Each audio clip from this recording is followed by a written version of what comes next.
കണ്ണൂർ ചെറുപുഴയിൽ പ്രളയ രക്ഷാപ്രവർത്തനത്തിനിടെ ഒഴുക്കിൽപ്പെട്ട് മരിച്ച രക്ഷാപ്രവർത്തകൻ തിരുവനന്തപുരം സ്വദേശി ആർ രാജേഷിന് കണ്ണീരോടെ വിട നൽകി കേരളം. ഔദ്യോഗിക ബഹുമതികളോടെയാണ് ഭൗതിക ശരീരം സംസ്കരിച്ചത്. മുഖ്യമന്ത്രി, മന്ത്രിമാർ, രാഷ്ട്രീയ രംഗത്തെ പ്രമുഖർ എന്നിവരെല്ലാം ആദരാഞ്ജലികൾ അർപ്പിച്ചു.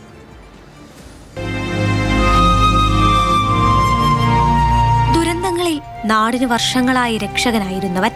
ദുരന്തമുഖത്ത് രക്ഷയ്ക്ക് ആ കരങ്ങൾ ഇനിയില്ല.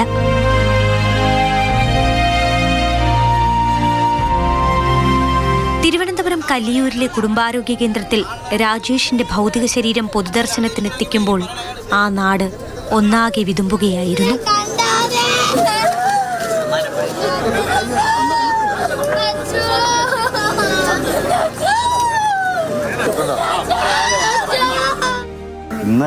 ഇന്നലെ ഇതുവരെയും എവിടെയെങ്കിലും ഉണ്ട്, ജീവനോടെ വരും, കിട്ടുമെന്ന് വെച്ചാണ് ഞങ്ങളൊക്കെ അവിടെ കാത്തിരുന്നത്.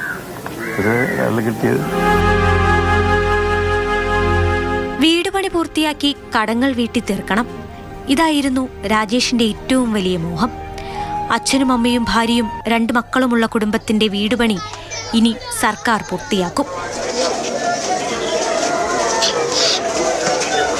കുത്തിയരിച്ച ചെറുപുഴയിലെ മീൻതുള്ളിത്തുരുത്തിലകപ്പെട്ട കർഷകൻ ബെന്നിയെ രക്ഷിക്കാൻ ശ്രമിക്കുന്നതിനിടെയാണ് രാജേഷ് ഒഴുക്കിൽപ്പെട്ടത്. സ്വന്തം ലൈഫ് ജാക്കറ്റ് ഊരി ബെന്നിക്ക് നൽകിയ രാജേഷിന് പക്ഷേ നീന്തിക്കയറാനായില്ല.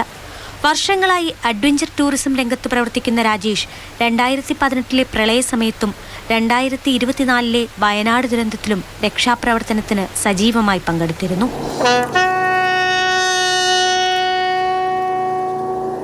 മാതൃഭൂമി ന്യൂസ്, തിരുവനന്തപുരം.